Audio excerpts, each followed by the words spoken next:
The first question an owner might give is, how do I know you're going to do a good job? And this is me saying, look, we have 2,400 reviews, like a 4.96 overall rating, and I guarantee a 5-star. If anybody leaves less than a 5-star, I won't take a commission. And that just puts myself out there, showing how confident I am that I'll deliver a great experience for the guests, and shows the owner that, like, look, I'm going to take it serious. If anything goes wrong at your property, it's only going to impact one group. I'm going to quickly get someone in there to fix it to where the next group is happy. And it just helps me keep me and my team now and in the future accountable. They're like, look, 5-star is the metric. That is the goal.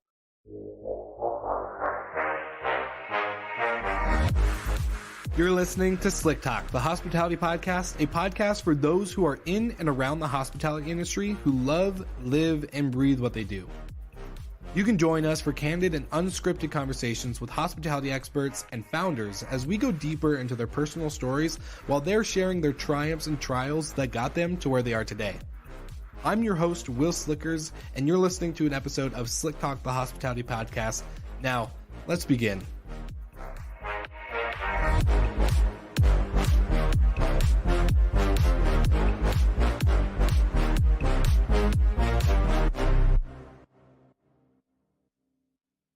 All right, everybody, welcome back to another episode of Slick Talk, the hospitality podcast. And this one has me super excited.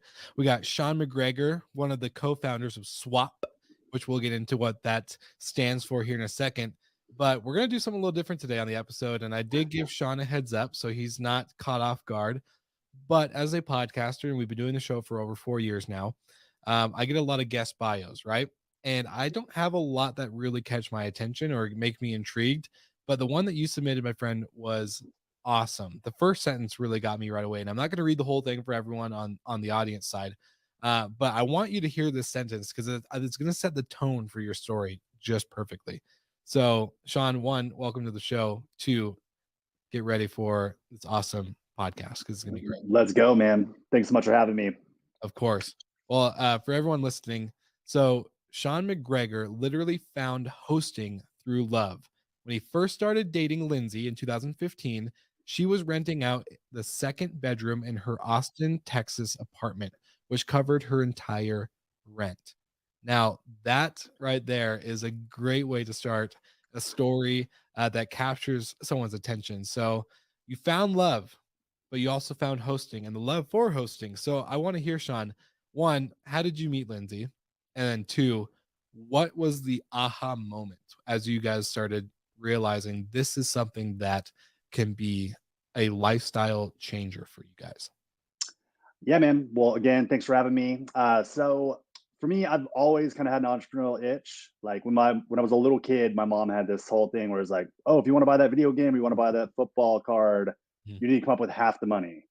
So like it started off with like doing little chores, getting 50 cents here or there. Then it started with me, selling golf balls, finding golf balls and selling golf balls in the local golf course, all the way to when I was in college, started the bookstore where I gave away free beer and free margaritas Oh, to nice. like attract people and make it to where, like, instead of it being a really crappy experience where it's a stale environment, we had live music, we had free beer margaritas. So we kind of kicked off the party for, the end of semester, so we absolutely like kind of changed that whole dynamic of what that could be. But right out of college, I started up my own business. I did discount cards for college kids, where it'd be like, buy one, get one free pizzas, things like that. Continue that business on for 10 years. Then I was also doing a golf discount card where, I'd get like buy one, get one free rounds of different golf courses around Austin and Dallas and Texas. And then also the ability to play private golf courses. But then one day I was in a club during South by Southwest, listening to my brother's band actually. And, this cute girl was sitting there, Lindsey, as you mentioned. Spoiler alert, we have a 4.5-year-old, so things went pretty well. But, on one of our like, 4th or 5th dates, she's like, all right, we can go back over to my place. But, just so you have a heads up, I have guests there. And I'm like, oh, cool, you have friends there? Like, no, they're actually, Airbnb guests. I'm like, oh my God, what? And so she just kind of told me that like, oh yeah, well, this place was a little bit, more than I wanted to spend, but I rent out my second bedroom and it actually covers the entire rent, even if I just rented a couple weekends. And like, I was already amazed with that. But then she took it to the next level, saying, well, anytime I travel, I actually rent out the entire place. And not only does that pay for my rent, it also pays for my plane ticket and my entire trip. So I'm Damn. like, oh my God, you are hacking the system. This is incredible. And then, as if I wasn't already impressed enough, she had actually on our like probably seventh or eighth day, she was like, hey, do you want to meet me down at this downtown space in Austin? I actually have to unpack some boxes if you could help me out. I'm like, yeah, let's go. I just want to hang out with you. This is great. Yeah. Well, what she had done is she read the 4 Hour Work Week. She had done a 15-month round the world trip where she was solo traveling by herself Yeah. while working remotely on her business. And through that experience, she kind of had the whole kind of epiphany of like, well, when I go by myself and I stay in a hotel somewhere and I don't really meet anybody, I'll just get takeout. I'll just kind of be like, my whole experience will just be like me watching a movie in the hotel room and walking around, taking a few pictures of churches, but not actually like interacting with anybody. But then if she'd stay in a hostel or a shared living type situation, she'd meet incredible people from around the world, hear about their stories. They would know about something cool in that area to go do. Then they would all get together and go. And then, she'd have all these brand new close friends immediately.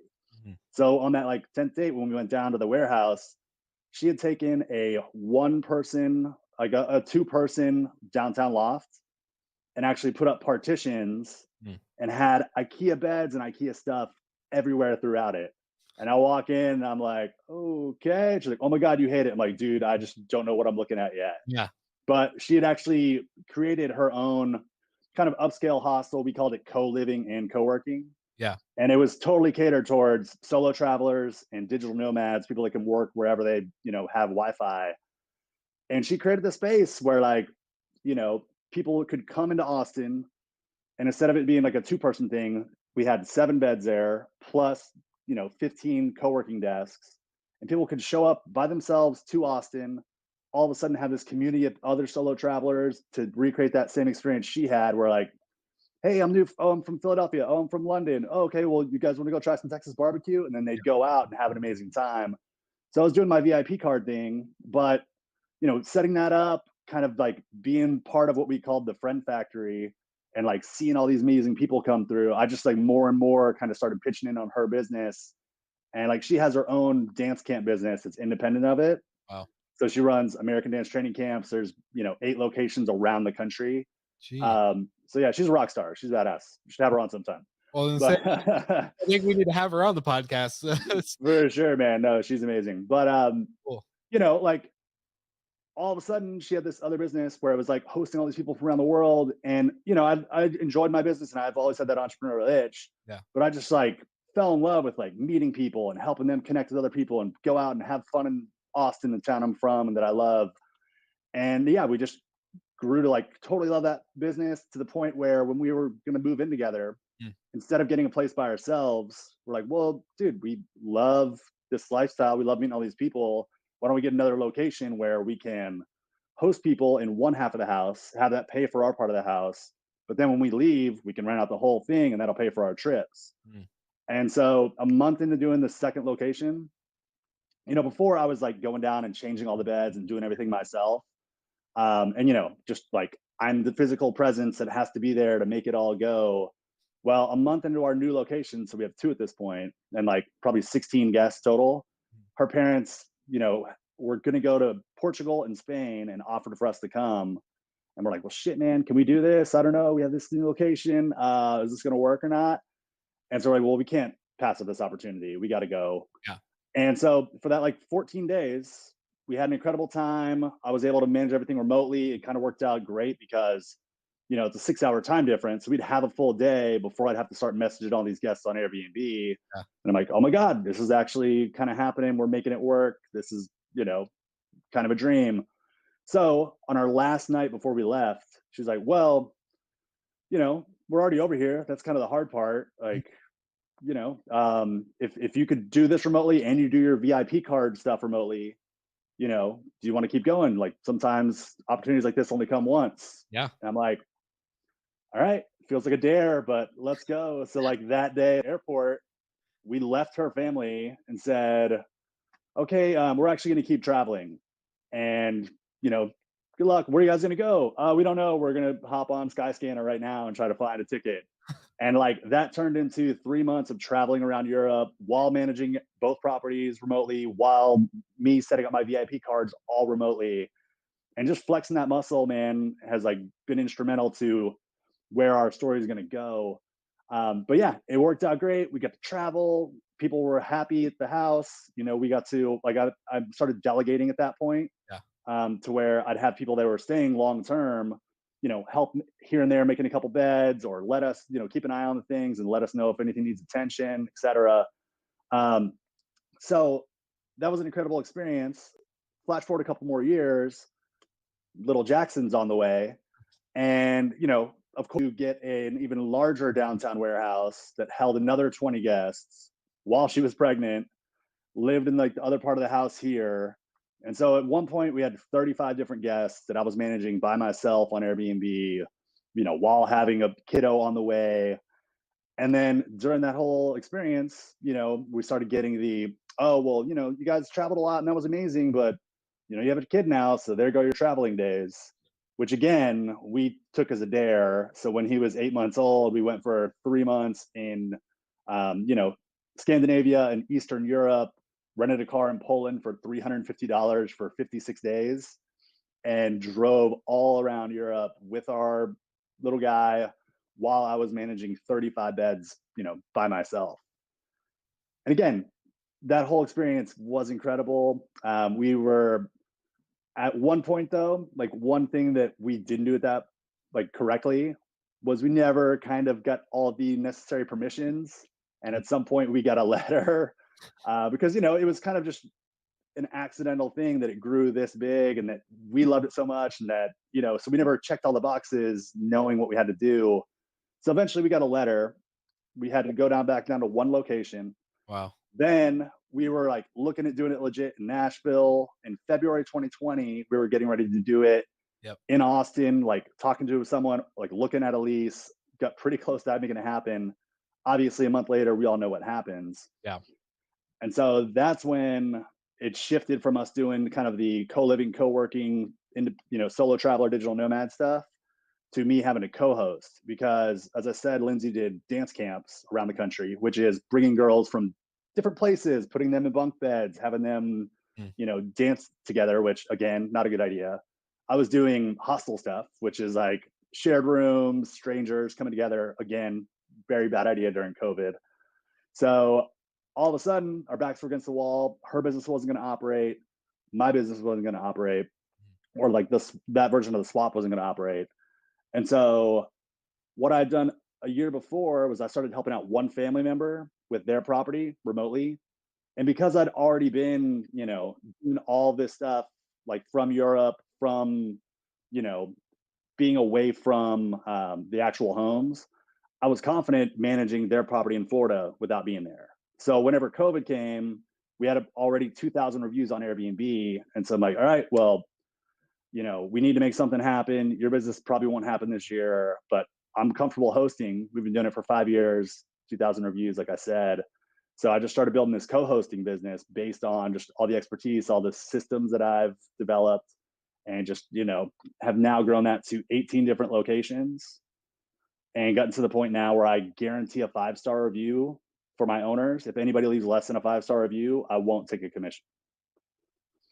Damn. And so, you know, it's been a whirlwind trip. Um, Absolutely fallen in love with it. And yeah, just like finally getting to the point now where I do feel comfortable in my systems. Like you and I both went through Legends X together. Yeah. And you know, I was definitely in what they called the hectic host, you know, portion of things, where I was doing everything by myself, having to, you know, handle all parts of it, be playing with my 3-year-olds, and then all of a sudden a text goes off and my mind goes off to Asheville, North Carolina, or, you know, Gulf Coast of Florida. And I'm like, oh, sorry, buddy, I got to do this. Sorry, I got to do this. So, you know, now I finally have an employee. I have all those systems in place, a lot of custom automations. And finally, I'm ready to like tell friends and family and other people that I'm actually doing this business. Yeah. As And, you start and marketing yourself. exactly, start actually putting it out there, because I do feel like, you know, it's one of those old things, you know, if you have like a 25-person restaurant, Mm. like, you know, what are you going to do if you have a 200 person restaurant. It's a little bit different. So you need to like rebuild those systems and fine tune them to where you can actually accommodate the incoming growth. And Mm. that's what I've been doing over the last several months. But yeah, man, I'm super excited to expand this business. Hopefully, help out other property owners to, get their property on Airbnb, deliver 5-star reviews for them. And then also, like I mentioned, digital nomads and solo travelers are like kind of near and dear to my heart.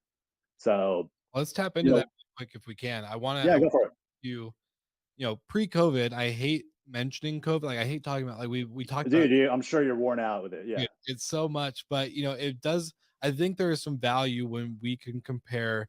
Like, I just got back from a Mexico trip for a month, being like the digital nomad, work remote type deal. Wasn't the greatest experience, wasn't a horrible experience, but what was it like pre-COVID? And is there any difference that you would have, if you anyone listening right now, if they're listening and thinking about digital nomad or just work remote, work, live remote, all that type of stuff. Was there a big difference pre-COVID to now post-COVID? I would say we're in post-COVID world if federal mandates are dropping with flights and all this other stuff. But um Yeah. post COVID, what's the big difference now? Because I think like shared living is actually coming back bigger and stronger. There's companies that are being created in the space to create platforms for shared living and obviously swap like what you guys are doing. So I would love to know, some pre-COVID, post-COVID, comparison for the audience as well. Yeah, absolutely, man. I mean, so we do kind of like Lindsay, she did the whole round the world thing, like I said. She'd experienced it, kind of dragged me into it. Like I always did my businesses remote as well. But pre-COVID, there were certain select people that could work anywhere or work from home, and they had that kind of ability. But I think it all just got accelerated like 100 times during COVID when you literally could not leave your house. So all these companies had to go on Zoom, had to use different platforms to like facilitate those meetings with their staff. And I think it really should and hopefully will update like the kind of thinking about that you can be an effective employee or an effective entrepreneur without actually physically being in a space. Plus for Yeah. companies it's actually a huge cost savings if you don't have to pay for these huge buildings and everyone has to drive in 45 minutes each way to go to their work. And again, like one of the passions that I have is we've lived a pretty interesting life where we've been able to go to all these different places and work remotely and like still work our butts off the entire time. And like I do think that's something that all those people that are working from home right now, you could actually be a digital nomad and live wherever you want to go. And one hack that we talked about earlier, like the kind of thing Lindsay did, where you rent out your personal place when you leave to help pay for your travel, like really does take that anchor off, really does set you free. Instead of paying for two places, you're Mhm. actually having your original place pay for itself and then pay for your travel on top of it. And I Yeah. mean, I think that's the huge life hack where, all of a sudden you're like, well, I don't have to drive 45 minutes to go to my office. But wait, I could actually be in Mexico right now. I could actually be in Portugal right now. Like, as long as you're getting your work done and you're doing a good job and you're on call when you need to be on call, why does it matter if your Wi-Fi is in that local city versus, you know, 10 countries away? Yeah, 100%. And it's very like I actually want to ask go into a question before I make any comments or statements. So for the listeners, what does swap mean? What is swap? Because I think it's a cool like I there's a lot of acronyms in our space, but just swap is a really good, straightforward point. So I want to hear it. Yeah, man, it's stay, work, and play. And Love it. it's aimed directly at, our target demographic of the digital nomads, like during that initial phase of like the co-living, co-working, where you come to Austin, you can stay here, you can get your work done because like, fast Wi-Fi, other entrepreneurs are going to be here. And then, yeah, you're here to have a good time. So we're Yeah. going to give you great recommendations. You're going to get out there and have an amazing time. And yeah, it applies to the co-hosting as well. But yeah, it's all just about kind of our vision of what the future could be for a lot of people is that, yeah, you don't have to live in one place anymore. You don't have to be tied down to your one property in your one hometown. Mhm. Like you can have a home base, but then also for parts of the year, extended travel for months at a time. Yeah. And I want to know just in particular, because before COVID, you were just doing the locations that you were living in. You were living in that town, right? But then you also left. So, Right. like, when you were now that you're doing the co-hosting model, where you can pick up a place in Florida, you can pick up a place in Washington, you can pick up a place in wherever you want, basically, as long as regulations and the systems and stuff are all there. Right. But what for you, like, what's been the big shift? Because now you don't have to be on site, you don't have to be in the city. So what any challenges or I guess differentiators for you from being in the city that you're running the properties in to now running them off of your basically your cell phone without saying your cell phone or your laptop, whatever you want. Yeah, no, absolutely. So for us, like that was kind of the whole trial by fire thing when we were traveling by ourselves to Yeah, manage our own property. But then, with technology now, like during COVID, we weren't leaving the house and like we were hosting properties in all these different places that we weren't physically able to go to at that time. But technology is so good now. Like what I would do is I always pay for our property owners' photos. yeah. Mm, But whenever I would do that, I would also get them to do a 3D tour of the home. And so instead of it being, like just I look at the photos and that's what it is, or I actually go physically to the place and I remember at one time, I yeah, now have a 3D model of it that, you know, at 10 p.m. if someone asks a question about the upstairs bedroom, I can physically, like or virtually walk to that bedroom and see exactly what they're talking about. And then on top of that, as my team grows, they can also do that same thing every single time. And so all the properties that I manage, most of them I've not been to, but like I said, I guarantee a 5-star review, and it's very, very rare that I don't have to take a commission because I've been a traveler. I've seen the good ways to do things, the bad ways to do things. Like we've been to 100 different Airbnbs in 35 countries. And if you make it a very simple check-in process with photos, one thing that we also do is we could take it off of Airbnb and text message our guests. mhm. And that way, if they're not familiar with technology or if they're new to Airbnb, the most, you know, like universal thing is someone's cell phone. Yeah, And so if we can personally on the day of their arrival text them in a two-way text and send them their information and then check up on them the next day and just, really communication is the most important part of this business. yeah, Because 100%. like, again, I guarantee 5-star reviews, but that doesn't mean everything's perfect. Mhm. But if something goes wrong, I immediately jump in there, apologize profusely, and then make it right however I can. And I mean that's the whole thing is just like a good recovery sometimes will get you a better review than if everything went perfect. 100%. I totally agree with that.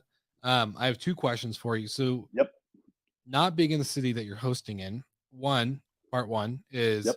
how do you know like the hospitality side, right? So best place to get coffee, best restaurant for a date night, best uh view or hike to go do or see, the best water park or all this stuff, right? Like the questions that hosts want or not hosts, guests want to know when they're staying in your property. I'm in Colorado, we have guests in Seattle and Florida and all this stuff. And the question is like, hey, what's walking distance or what's this or what's that? And you have to really kind of be on top of that. For So sure. now getting away from a city that you're no longer living in and answering those questions. And then two, how did you come up with the 5-star review, no commission type model? Where did that idea come from? How did you create that? Okay, perfect. Yeah. So for the first one, again, we've traveled a lot by ourselves.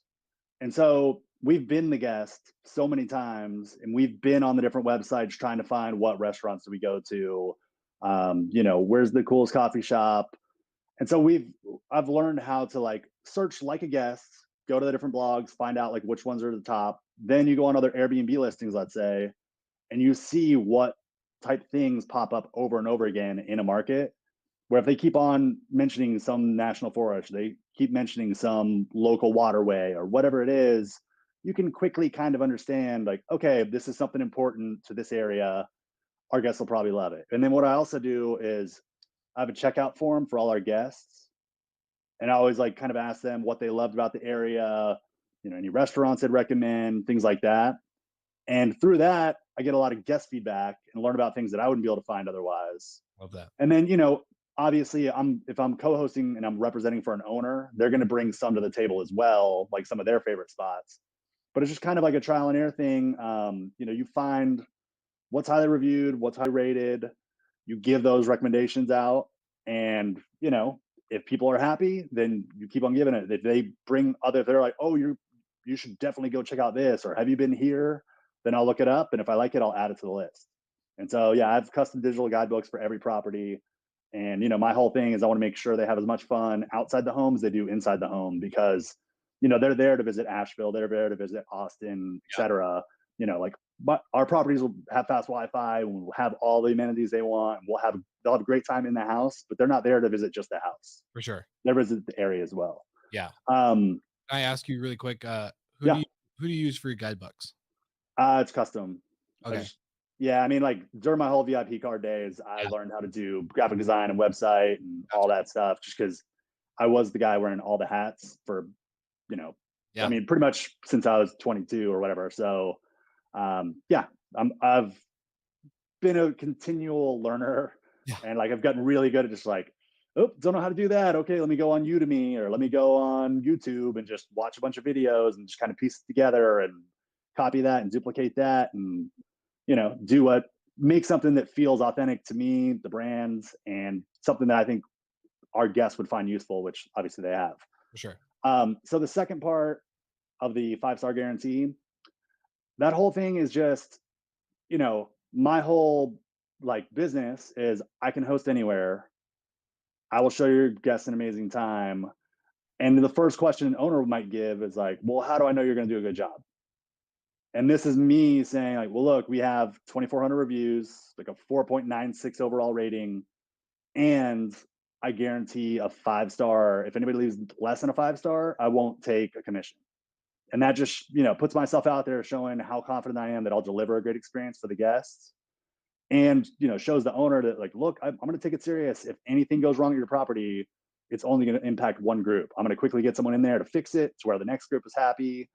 And it just helps me keep me and my team now and in the future accountable.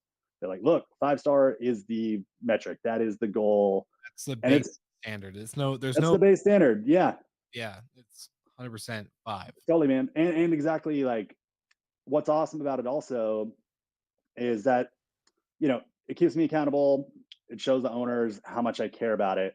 Yeah, But just having that 5-star mentality the whole time just always keeps us innovating, always keeps us providing new information to the guests, always just help us like raise the bar for our guests. And 100%. this business is incredible for that, because you're getting an independently reviewed every single weekend. Mhm. So you constantly, even if I'm not there, I'll know if something's going wrong with the property and I'll fix it. And like, you just get that constant feedback. And even on my website, I have automatically pulled in all of our most recent reviews. Love it. No filters or anything. Like, you go there, you'll see reviews from 2 days ago, just like automatically filling in. And that's just my way of saying like, look, transparent, open book, like, click on the profile, you'll see all the same reviews. Like, I'm putting it out there that I can do this at Yeah, all these properties and future properties. So showing your cards. That's what you're doing. You're showing your hand, for and sure, I kind of have a curveball throughout you. So bring not it. not every this is what I love about like hospitality. It's that you're gonna have those great guests, right? You're gonna have those ones that come for the good experience, they come for the great stay, they come for whatever the moment that they're there to celebrate or be a part of, right? It's usually adventure, family reunion, wedding, something special. Um, so you have those great guests, but I'll say for us, we have some guests that just hate the world, and no matter what, nothing is good enough.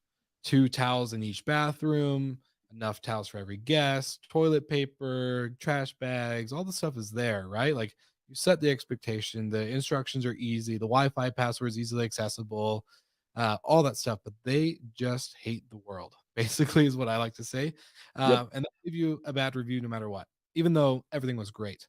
How do you handle those, especially with owners? I'm assuming if you're as transparent as you are on your website, your owners are able to see some of the stuff as well. So For sure. when you have a guest that leaves a bad star review, had no real reason to do it, like legit, you lay out the whole works for them, you do everything consistently, 5-star review. Um, how do you guys handle that? Do you still not do your commission, or do you fight that, get it taken off the platform, and then move on with your business? So first of all, like, one of the secret, I mean, it's not a secret, but it's like good practice is they check in. The following morning, we have a 2-night minimum just to avoid those really bad guests or party guests or whatever. But the next morning, we always send them a text message, making sure they're having a great time. Please let me know if you need anything at all. And that's just kind of our discovery phase of like, okay, this guest is either having a great time, and we'll mark him as like having a great time on our little system, or if they say anything is wrong, we just step up, take care of it right away. I'm a big proponent of just like, oh my god, I'm so sorry that you know one of the pillow shams was dirty or whatever it was. That obviously I wasn't there to handle it, but I'm like, so sorry that happened. That it's unacceptable. I agree. I'm going to send you $50 right now to buy you some free drinks and appetizers when you go out. Again, I'm so sorry about this. And just like those, again, those little recoveries, even with someone that's like kind of angry, having a bad time, who knows what's going on in their life, like they're having a rough go of it. Just those little things of like checking in, making sure they're having a good time, and then taking care of it if they're not, and then following up again later in the day. Like just a lot of like text messages, like just little taps, like, "Hey, we're here. Sorry again that happened. Unacceptable. My cleaning team normally does an amazing job." Like, cleaning team is like the goal. They're incredible. Like, I will never throw them under the bus. I always say like, no, they always do an incredible job. I don't know where the miscommunication was or what happened this time, but I'm so sorry. We'll take care of it. Here's $50, $100, buy you some drinks. And normally that takes care of it. And if someone does leave a 4-star review or less, then yeah, I won't take a commission. I'll apologize.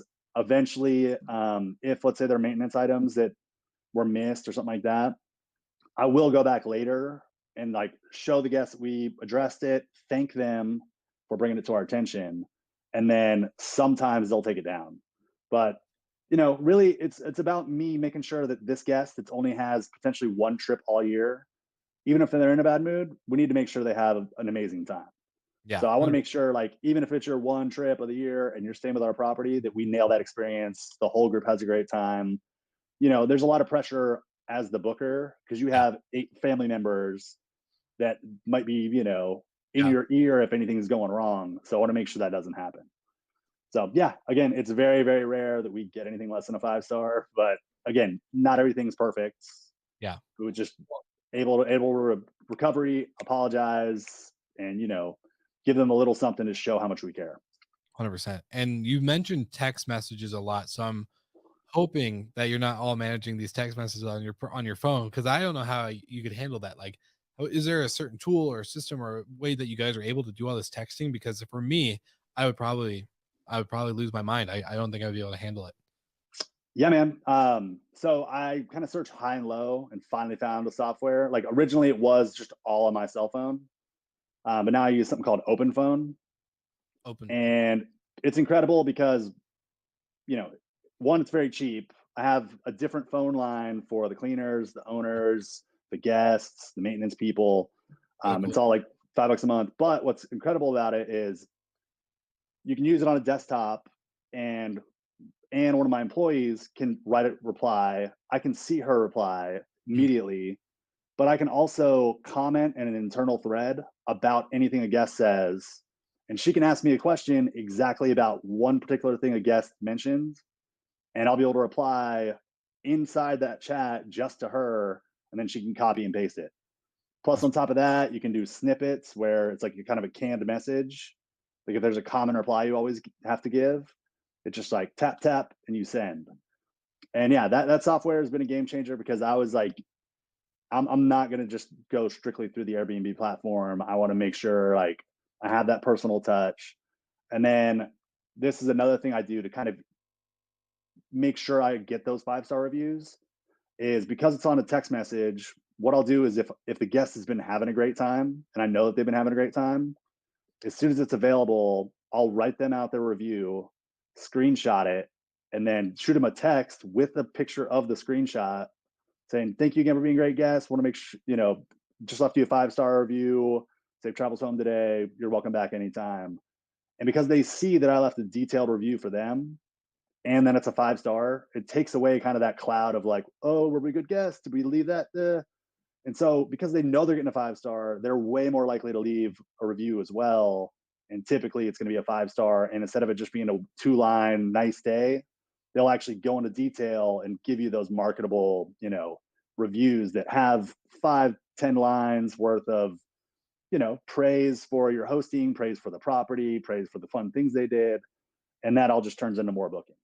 Yeah, And yeah, 100%. Is there a way to automate a lot of that stuff for you with that platform? Like, cause yeah, I that's how we felt, we, you know, we don't have time to talk to guests all the time, right? Like there's so many things going on when it's coming to right.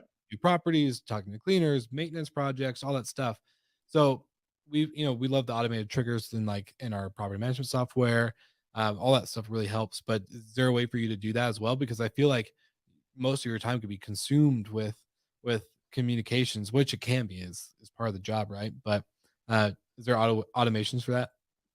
So that's like one of my passions actually right now Yeah. is systems and automations and like learning about all that stuff. So yeah, I now have it down to where every single check-in message automatically sent with their name, with their actual door code, with their check-in time automatically. Like I just kind of preload everyone and then they show up at 10:03 in the morning or whatever it is. The checkout message is automatic. The checkout message is automatic. And again, it's all just kind of a custom built system utilizing Zapier, but then just, you know, different unique triggers to where, yeah, a lot of that is just, it's a very systematic business of like, I've hosted a lot of people. I've learned, how to fine tune messaging and how it's worked and how to simplify things and, how to show pictures of the property to make check-in easy. And yeah, I feel like very comfortable that I've got it dialed in at this point because I've gotten all the good scores that, yeah, I mean, like the way I do it, it works each and every time. And yeah, a lot of it is automated. And yeah, like it's personal because like it is a text message, but it's also not something that we're having to constantly do ourselves. And what a big thing that I always try to do is I want my employees to have less to do because I don't want them to have to waste time doing a routine task. If there's a way to automate it, systematize it to where it's going to be a consistent experience for the guests every single time. Love it. 100%. That's the whole goal. My biggest thing I hated as a front desk agent or a front desk manager at a hotel was the amount of checklists that we had to do every day because the systems were legacy. They were old. They didn't work in the way that the travelers were, the way travel was just going. And it was such a big waste of time for myself and my staff. So, the vacation rental side has been super cool because it relieves a lot of that time where you get it back to go get more inventory, to talk to better partners and all this other stuff like that. So it's really cool that you're able to do that. um and one of my, I guess, questions to kind of go back into your origin story, not with Lindsay but outside of that, prior to getting into the entrepreneurial itch. So for you, I kind of want to know, where do you think that comes from? Because like I every guest, whether they're an entrepreneur or a CEO, right? Like they came into a company that was already built or they built a company. Um, the number one thing I'm always curious about is like, how do they get to that point? What is it natural? Were they born naturally just creative and systematic and, just different outside of a normal, W-2 clock in, clock out type of person, right? So for you, where do you think that comes from? Is there something in your childhood? Was it just the way you're wired? Like, are you wired this way, or where do you think that comes from for you? I mean, a lot of it started with that story I told about like, okay, if you want this, you have to pay for half of it. And I would have to figure out how to actually come up with some of that money. And then just, yeah, like growing up, man, I was just kind of drawn to business. I kind of loved that whole kind of mindset of like creation and adding value and like interacting with people. But then, you know, I actually did my MBA at Texas Tech in entrepreneurship. And like one of the things that like one of the professors, said that stuck out to me is just like, if you work a normal job, you kind of get like 5% increase, 5% increase, 5% increase. But if you start your own business, it's obviously unlimited. Plus, he said, it's like skiing when you're a little kid and you're 2 feet off the ground. If you start young before you have kids, a family, a house, all that stuff, versus you're being 6'3" trying to ski for the first time, it's a lot harder to fall. There's a lot more to lose. And so, yeah, like when I finished up my MBA program, I didn't go take the interview with Dell or all these other companies. I was like, you know what, I'm gonna try to do my own thing. I'm gonna try these VIP cards. And yeah, I just loved, like watching Shark Tank. I love listening to like YouTube, like all the motivational stuff. That's how I start most mornings, is all like type in motivation on YouTube, do a quick workout, and just like kind of get my mind right for it. And that all comes back from like doing the VIP card business, where I was like walking in, cold calling all these different companies to sell to them. And yeah, you have to like prime your mind to get ready to actually like go in there and put yourself out there and face rejection. And that's just something that, I feel so strongly about, and I love doing even to this day. Is just like, you're not going to be able to ever handle or like control all the external things that are coming your way. But if you're like kind of setting yourself up for success with just how you start your morning, and just like filling it with like, filling the garden of your mind with positive messages and images, then yeah, like it won't phase you when someone calls and says, "Oh my God, the TV's broken," or Yeah, whatever else, or they complain about nothing. You just focus on the bigger picture, focus on, okay, how can I solve this? How can I help them to have a great time? They could be mad at their sister that's staying with them and they're taking it out on me. That's fine, but what can I do for my part to help out? 100%. I love that. It's so good. It's just it's very funny because I don't know when, maybe for you this is another question, but I don't know when you got introduced to the word entrepreneurship or entrepreneur. Mhm. I had no idea. Like, when I was doing lemonade stands as a kid, or like I was a horrible drawer, but I would draw these stupid alien superhero things and sell them to my neighbors, and like all this Awesome. stuff. Like in high school, the candy bar, hustle, right? Where you're go buy candy in bulk, sell it to your friends at lunch and recess or whatever your breaks are, and see if you can make some money off of it. I never knew those traits, or that like kind of setting, or just natural instinct to do was entrepreneurship. So I had someone tell me about entrepreneurship. I think I was 22. The word entrepreneur, I was like, that's the first time. So 5 years ago, yeah, 22. 5 years ago, that's the first time I ever heard it. When was the first word where it's like clicked for you that this is entrepreneurship?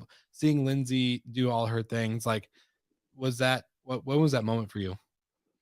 So, like, another part that really helped with that whole thing is my mom sold Mary Kay, like, Okay. Yeah, yeah, when I was growing up.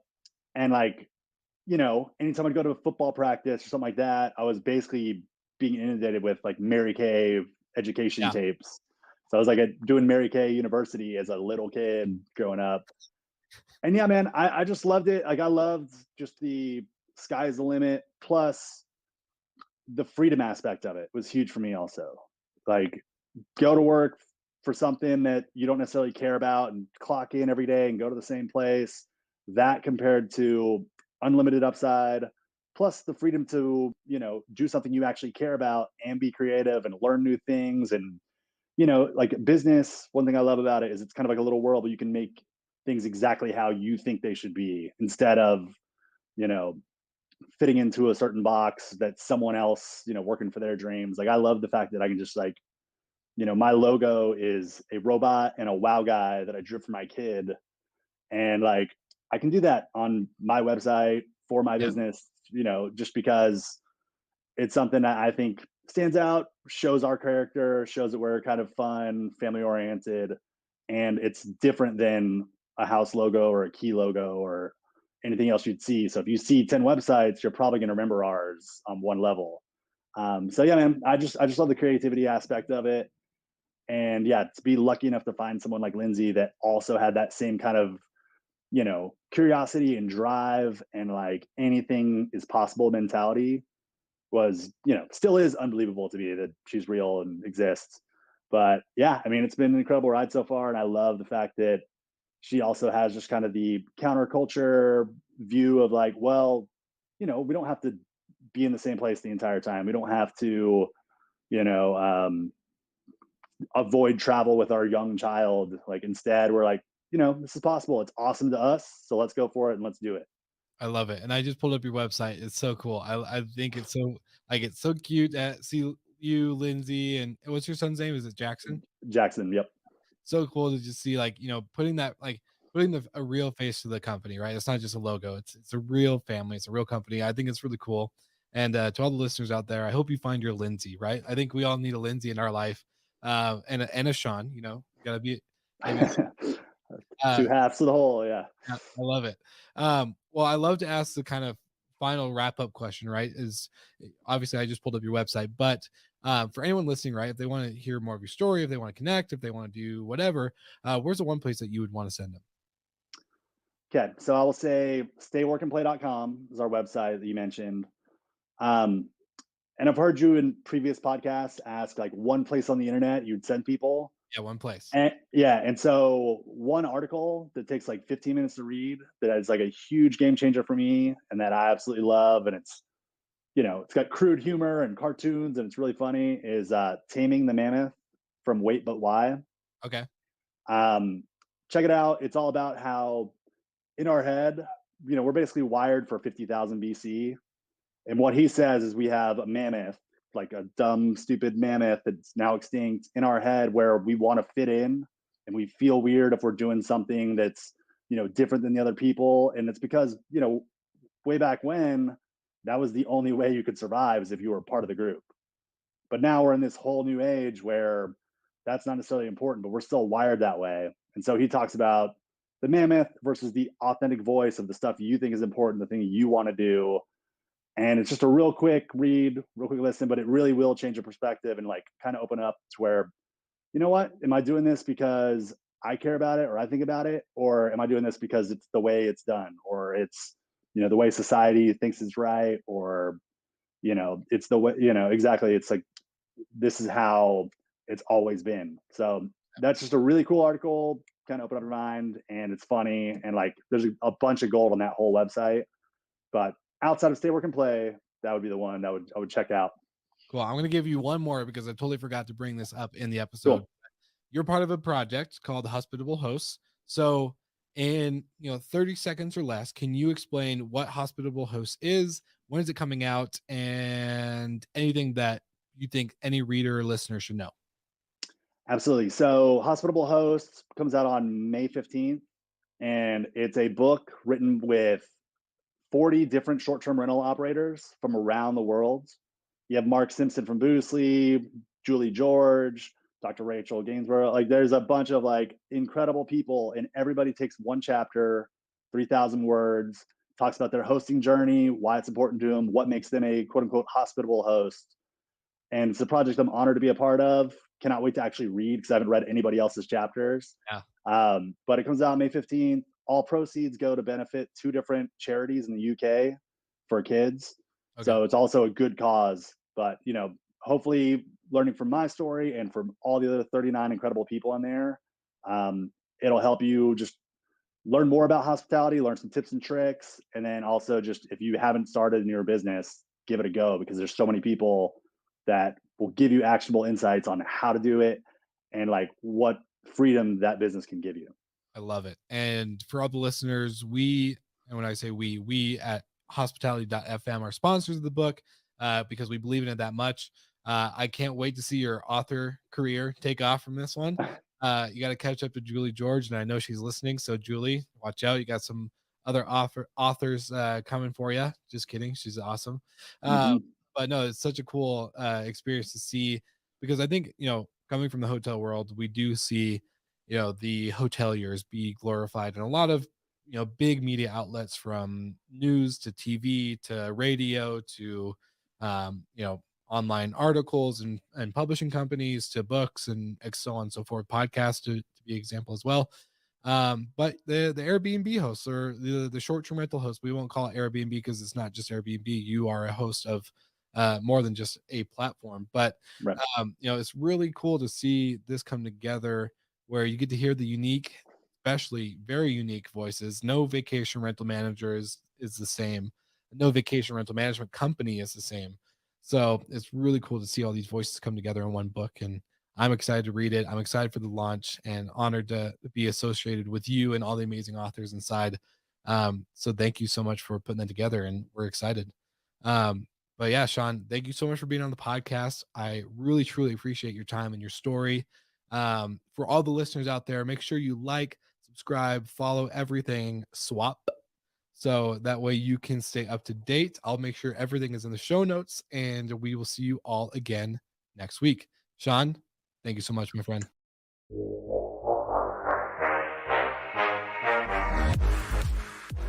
Thank you so much for listening, and thank you to our show partners for making Slick Talk, the hospitality podcast, possible. We hope you enjoyed the show, and we would love to connect with you outside of the podcast. So you can follow us on all of our social media channels for daily hospitality content, or find us on slicktalkthepodcast.com. And don't forget to rate, review, and subscribe so you never miss an episode. I'm your host, Will Slickers, and we will see you guys all again next week.